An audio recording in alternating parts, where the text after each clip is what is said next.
नमस्कार दोस्तों, स्वागत है आपका editorial day to day exam in Hindi में। इस चैनल पर हम लोग करंट अफेयर्स डिस्कस करते हैं जो इम्पोर्टेंट होते हैं एग्ज़ाम के पर्पज़ से। तो हर दिन हम लोग डिस्कस करते हैं, हर दिन 15 क्वेश्चंस लेते हैं। आज है 6 मई 2020 और आज से जितने भी इंपॉर्टेंट करंट अफेयर बन सकते थे सभी इस वीडियो में लेकर आए हैं। मैं आपको हर क्वेश्चन से रिलेटेड इंपॉर्टेंट फैक्ट्स ही बताऊँगा, तो इस वीडियो में आप बने रहिए।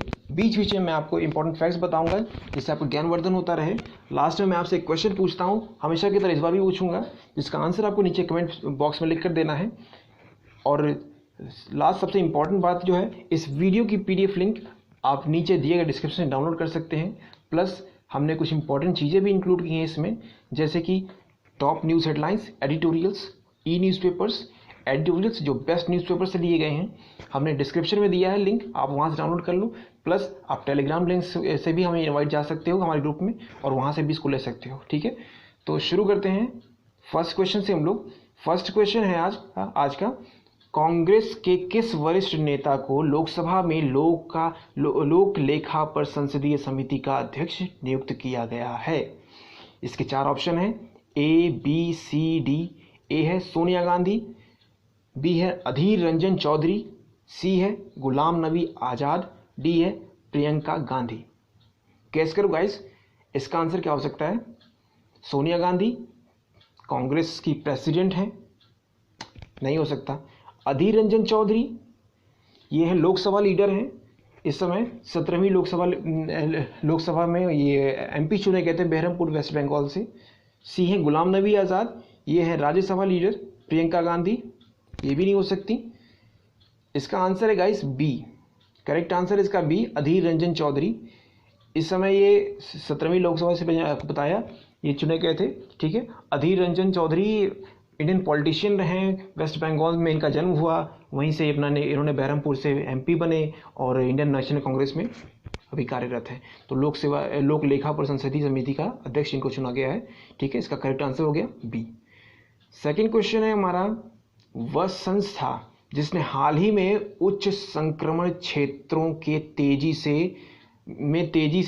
बढ़ती संक्रमण को रोकने के लिए और रासायनिक मुक्त कीटाणुशोधन हेतु एक अल्ट्रावायलेट यानी UV कीटाणुशोधन टावर विकसित किया है, जिसको UV ब्लास्टर भी कहते हैं। इसके 4 ऑप्शन हैं, ABCD।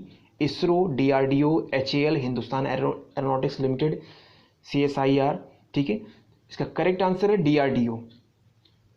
DRDO की संस्थापना हुई थी 1980 में। 50 लैबोरेटरीज हैं देश भर में इसकी। Defence research and development organisation का फुल फॉर्म है। ठीक है, ये एक पार्ट है इसरो का, as an part of the ISRO ये काम वर्क करता है। ठीक है, क्वेश्चन नंबर 3 की तरफ मूव करते हैं। क्वेश्चन नंबर 3 है, ठीकरी पहरेदारी किस धारा से संबंधित है? ठीकरी पहरेदारी कभी सुना है इस बारे में? ये रिलेटेड है ग्राम सभा के क्षेत्रों से। ठीक है, ग्राम सभा पंचायतों से रिलेटेड है। ये गांव में ठीकरी पहरेदारी का इस्तेमाल करके रात्रि में एक चौकीदारी प्रथा की तरह है ये भी,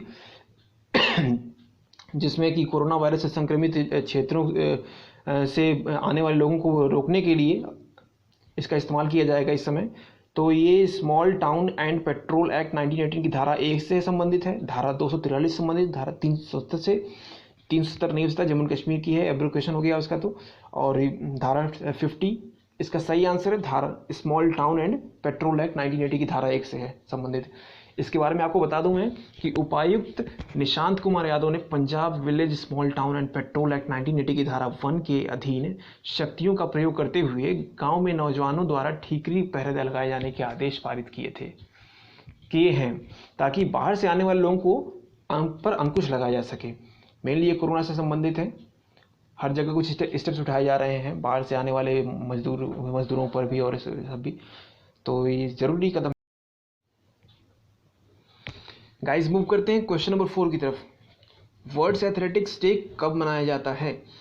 4 ऑप्शन हैं, 5 मई, 6 मई, 7 मई और 6 जून। गाइस इसका आंसर है 7 मई। 7 मई को इस बार वर्ल्ड एथलेटिक डे मनाया जाएगा। इसके बारे में बताता चलूँ आपको मैं कि 1996 में स्टार्ट किया गया था by the international amateur athletics federation यानी IAAF द्वारा। ठीक है, world athletics day youth awareness programme है स्पोर्ट्स में के लिए अवेयर करते हैं लोगों को इस बारे में इसमें, ठीक है। तो वर्ल्ड एथलेटिक्स मनाया जाता है 7 मई को। क्वेश्चन नंबर 5 की तरफ मूव करते हैं। हाल ही में किन राज्यों में कोविड-19 संक्रमण को रोकने के लिए ठीकरी प्रथा पहरेदारी का उपयोग किया जा रहा है? ये क्वेश्चन नंबर 3 से बिल्कुल रिलेटेड है ये क्वेश्चन, ठीक है। तो 4 ऑप्शन है इसके, उत्तर प्रदेश और बिहार, दिल्ली, पंजाब और हरियाणा, या सिक्किम और मेघालय। का इसका आंसर है ऑप्शन नंबर 3, पंजाब और हरियाणा, ठीक है, पंजाब हरियाणा। अब मूव करते हैं क्वेश्चन नंबर 6 की तरफ। हाल ही में किस राज्य में अफ्रीकी स्वाइन फीवर ध्यान दीजिएगा में 28 से 2800 लगभग मौतें हो चुकी हैं सुअरों की मौतें हुई हैं इसमें, ठीक है। तो इसके 4 ऑप्शंस हैं, असम, मेघालय, केरल या तमिलनाडु। गाइस का आंसर है असम, ठीक है। 7 जिलों के 306 गांवों में करीब 2500 सुअरों की इसकी वजह से मौत हो चुकी है। और ये साइंटिफिक नेम जो है अफ्रीकन स्वाइन फीवर वायरस है ये भी, ठीक है। ये स्वाइन फ्लू की प्रजाति का है ये भी, और ये इसकी रैंक है, स्पीसीज है सब, और इसका फैमिली है एस्टरविनिडे, ठीक है। अगले क्वेश्चन की तरफ मूव करते हैं। क्वेश्चन नंबर 7, भारतीय रिजर्व बैंक ने हाल ही में अस्थिर वित्तीय स्थिति के मद्देनजर किस बैंक के लाइसेंस को रद्द किया है? ये काफ़ी इंपॉर्टेंट है, एग्जाम में पूछा जा सकता है, गाइस को नोट कर लेना। गाइस मैं आपको कहता चाहता हूँ हमेशा कि जो भी हम लोग पढ़ते हैं इसको आप साथ साथ में नोट करते जाओ ताकि आपको याद होता रहेगा। ये काफ़ी अच्छी ट्रिक है, याद होता रहता है इससे, आप इसको अपनाओ, ठीक है। तो क्वेश्चन नंबर 7, भारतीय रिजर्व बैंक ने हाल ही में अस्थिर वित्तीय स्थिति के मद्देनजर किस बैंक के लाइसेंस को रद्द कर दिया है? 4 ऑप्शन है, CKP सहकारी बैंक, इलाहाबाद बैंक, ग्रामीण बैंक या बैंक ऑफ बड़ौदा। इसका सही आंसर है CKP सहकारी बैंक, ठीक है। CKP सहकारी बैंक 1915 में मुंबई में के मोंटुगा में चालू किया गया था, ठीक है। और इस बार 2020 में इसको रिजर्व बैंक ऑफ इंडिया ने इसके लाइसेंस को रद्द कर दिया। अगला क्वेश्चन है क्वेश्चन नंबर 8, किस भाषा के मशहूर कवि और प्रोफेसर KS निसार अहमद का 84 वर्ष की उम्र में निधन हो गया? 4 ऑप्शन हैं, हिंदी, कन्नड़, उर्दू, तेलुगु। इसका सही आंसर है कन्नड़। गाइस इनके बारे में बताता चलूँ आपको मैं कि 5 फरवरी 1936 को इनका जन्म हुआ था और 3 मई 2020 को बेंगलुरु में ही इनका निधन हुआ। ये इंडियन पोएट थे, राइटर थे, कन्नड़ में काफ़ी जाने माने राइटर थे, ठीक है। इनको कई बार पुरस्कार सम्मान किया जा चुका है। ये इनको पद्मश्री से भी सम्मानित किया गया है और पंप अवार्ड से भी सम्मानित किया गया है, ठीक है। तो चलिए मूव करते हैं क्वेश्चन नंबर 9 की तरफ। क्वेश्चन नंबर 9 है, केंद्र सरकार ने किस गवर्नमेंट पोर्टल पर द सरस कलेक्शन का शुभारंभ किया है? 4 ऑप्शन हैं, e market place portal, Garud portal, e Swaraj portal और ग्राम सभा पोर्टल। इसका सही आंसर है ई मार्केट प्लेस पोर्टल, ठीक है। इसको भारत मार्केट भी कहते हैं और ये इसकी स्थापना केंद्रीय एवं राज्य सरकार संगठनों के लिए आवश्यक वस्तुओं एवं सेवाओं की खरीद के लिए एक राष्ट्रीय सार्वजनिक खरीद पोर्टल के रूप में की गई है, ठीक है। इसका मुख्य काम है कि गरीबी को कम करना और सेल्फ हेल्प ग्रुप्स के वर्क को बढ़ावा देना, ठीक है। तो आप इसको ध्यान रखना, ये हमेशा पूछा जा सकता है कि कभी हमेशा आते हैं, रिलेवेंट हो जाते हैं एग्जाम्स में ये क्वेश्चन इस तरह के। क्वेश्चन नंबर 10 की तरफ मूव करते हैं।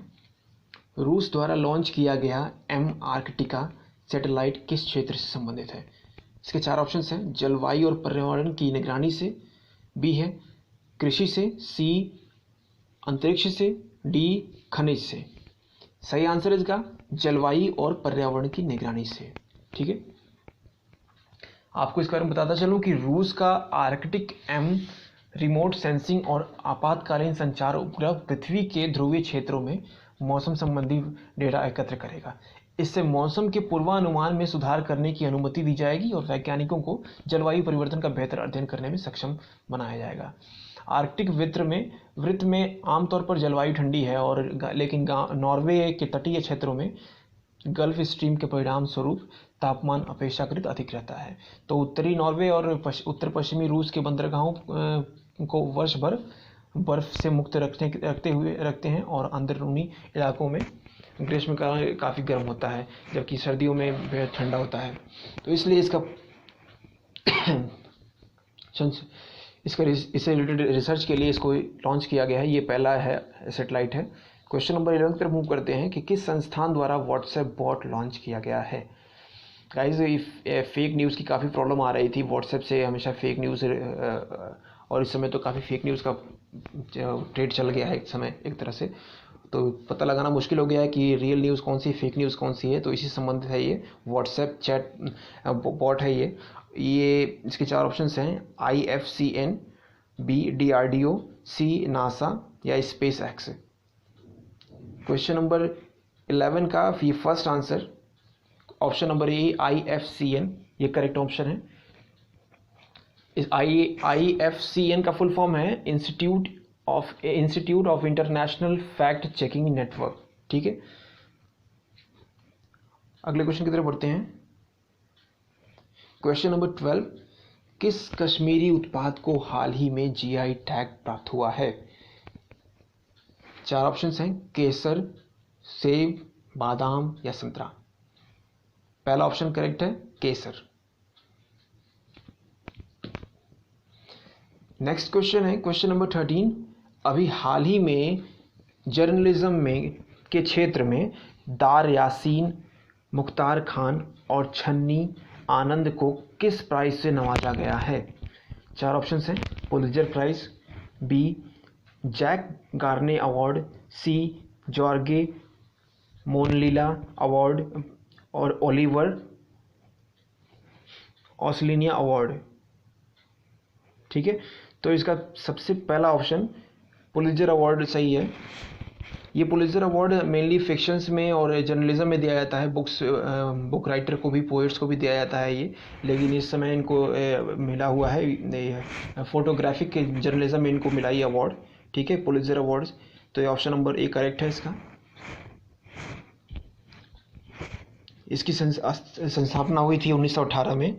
ठीक है, क्वेश्चन नंबर 14 की तरफ मूव करते हैं। हाल ही में किस भारतीय अमेरिकन वकील को US प्रेसिडेंट ने IBRD यानी international bank for research and development के US प्रतिनिधि के रूप में नामित किया गया है। ए है Manisha Singh, B Ashok Michael Pinto, C Preet Bharara और सी है, एक मिनट का इस मूव कर गया ये, हाँ डी है बॉबी जिंदल। सही आंसर है इसका अशोक माइकल पिंटो। गाइस, इनके बारे में बताता चलूँ कि अमेरिकी राष्ट्रपति ने भारतीय अमेरिकी माइकल पिंटो को IBRD में देश का प्रतिनिधित्व करने के लिए चुना। ठीक है, और ये स्टैनफोर्ड विश्वविद्यालय से पढ़े हुए हैं, जहाँ से इन्होंने BA और यूनिवर्सिटी ऑफ इतालिया कॉलेज से लॉ की पढ़ाई की थी। ठीक है, क्वेश्चन नंबर 15 की तरफ मूव करते हैं। क्वेश्चन नंबर 15 है BDAL किस भारतीय इंस्टीट्यूट के साथ मिलकर कोविड-19 के उपचार हेतु वेंटिलेटर बना रहा है। 4 ऑप्शन हैं इसके: IIT Kanpur, IIT Delhi, IIT Madras, IIT Roorkee. इसका पहला ऑप्शन सही है, IIT कानपुर। ठीक है, तो गाइस आज के करंट अफेयर्स खत्म हो गए। गाइस, आज हमने वो सभी करंट अफेयर डिस्कस किए जो एग्जाम के पर्पज से काफ़ी रिलेवेंट हैं, और आप इनको देख लेना एक बार। PDF की लिंक हमने डिस्क्रिप्शन बॉक्स में दे रही है, वहाँ हम एडिटोरियल भी डाल दिए हैं, और टेलीग्राम से आप ज्वाइन कर सकते हैं आप हमको। और ये एंड करते हुए हम आपसे कहना चाहेंगे गाइस, प्लीज़ सब्सक्राइब करो, सपोर्ट करो, शेयर करो और लाइक करना ना भूलना। ठीक है, लास्ट में हम हमेशा एक क्वेश्चन डिस्कस करते हैं जो आपसे कहते हैं कि कमेंट बॉक्स में उसका आंसर दो। तो आपसे जो कल क्वेश्चन पूछा गया था वो था, किस राज्य ने कार और जीप जैसी सरकारी वाहनों की खरीद पर साल भर के लिए बैन लगा दिया है। इसका आंसर था हरियाणा। ठीक है, आज का क्वेश्चन है क्वेश्चन फॉर यू, कोरोना संकट के बीच NAM का शिखर सम्मेलन 2020 में कब शुरू हुआ और NAM की थीम क्या है। मोस्ट इम्पॉर्टेंट जो हमने आपसे कल भी कहा था कि नाम की थीम इम्पॉर्टेंट है, इसलिए मैंने इसको इस बार फिर से इसको डिस्कस किया है। आप इसका आंसर कमेंट बॉक्स में लिख कर दो गाइस, प्लीज़ कमेंट करो, लाइक करो, शेयर करो, इसका आंसर जल्द से जल्द दो।